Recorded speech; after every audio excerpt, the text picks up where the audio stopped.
Hi, I'm Gwen Pepin, a reporter for the Nitty Gritty News. Today's health segment revolves around a prevalent issue affecting many residents here in Chicago. Major portions of the city, mainly the south and west sides, have been labeled as food deserts, areas where there are a lack of grocery stores and healthy, affordable food. In fact, U.S. Agriculture Secretary stated that over 400,000 Chicagoans do not have easy access to fresh produce. A large number of city residents are victims of diet-related illnesses such as diabetes and obesity. Here's what Mayor Rahm Emanuel wants to do about it. He, along with 17 other mayors from cities across the country, have submitted a letter to Speaker of the House John Boehner and House Minority Leader Nancy Pelosi, asking lawmakers to consider limiting the use of the SNAP, or Supplemental Nutrition Assistance Program, known as food stamps, to buy sugar-sweetened beverages. That's right, they want to stop SNAP participants from purchasing pop with their link cards. However, soda continues to be available in City Hall vending machines. Last year, when asked about limiting the size or sale of soft drinks, the mayor insisted he believed firmly in personal responsibility, according to the Chicago Tribune. This push brings to mind another controversial initiative made by the mayor of another major city who also signed this letter. Mayor Michael Bloomberg of New York aimed for a healthy city by seeking to ban extra-large sodas, but the proposal was shot down. According to the Huffington Post, the ban would not have only affected poor people as previously thought by many, but all citizens who purchase and drink soda at restaurants and venues. All citizens are affected by bad eating habits, not just those who benefit from SNAP.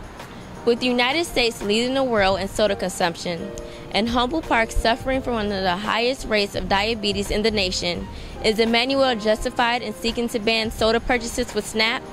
I recently interviewed Maggie Nava at the Diabetes Empowerment Center here in Humboldt Park to get her perspective on this issue. A few years ago, I believe it's about 7 years ago, Sinai did a study, and they did screenings, and they found out that there was about, I believe, 24% of people in Humboldt Park that had diabetes or were about to have diabetes. They were pre-diabetic, yeah. So it's a really high number compared to the rest of the states and the area here in Chicago. And it was also noted that it had the highest in the nation. Just Humboldt Park itself had the highest diabetes rate. Rahm Emanuel and like 20 other mayors from major cities are behind this push to not allow SNAP, people who benefit from SNAP to purchase soda. What do you feel about that? Do you think it can improve the eating habits of? Oh no, I completely disagree with that, because it's basically telling us what, again, it goes back to what we can and can't do. Yeah. And if somebody tells you you can't do something, you're going to want it, you want to do it more. And again, I think that issue is going it around the wrong way. We need to educate people, not take away stuff from them. We need to tell them this is why we're doing this, or why we want to do this. And again, it's all about education. If we could start with educating people on healthier eating, then we hope that people make better decisions. And unfortunately, people who benefit from SNAP already have stressors in their lives, and they don't need another one. Yeah, I definitely feel like they're bullying them. Thanks for that interesting report, Gwen.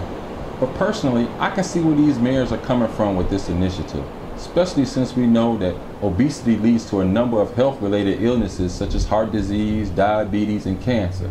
So I see it as a health-conscious decision, since we know that low-income residents suffer disproportionately from these illnesses due to poor dieting.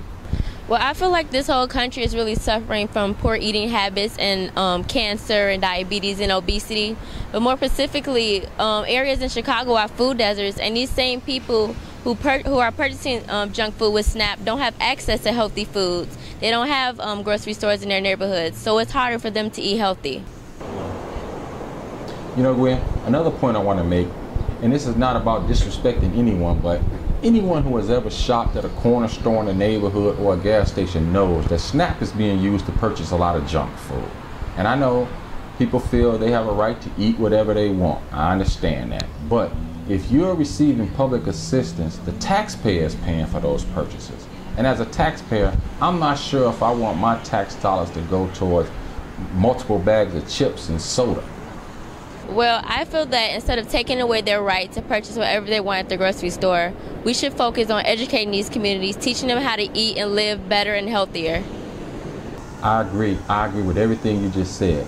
And I think the objective is to persuade public opinion to adopt a healthier lifestyle. Because, once these people get sick, guess who pays the healthcare costs for these health-related illnesses? It's the taxpayer. And we're talking billions of dollars from average taxpayers like me and you. We're going to be responsible for footing the bill for these healthcare costs. So, it's in everybody's interest that we adopt a healthier lifestyle and a healthy campaign. But I agree with everything you just said. Thank you again for that excellent report, Gwen. Thank you. See you next time. Audience, what is your opinion on this push? Is it overbearing or proactive? I'm Gwen Pepin with the Nitty Gritty News. See you next time.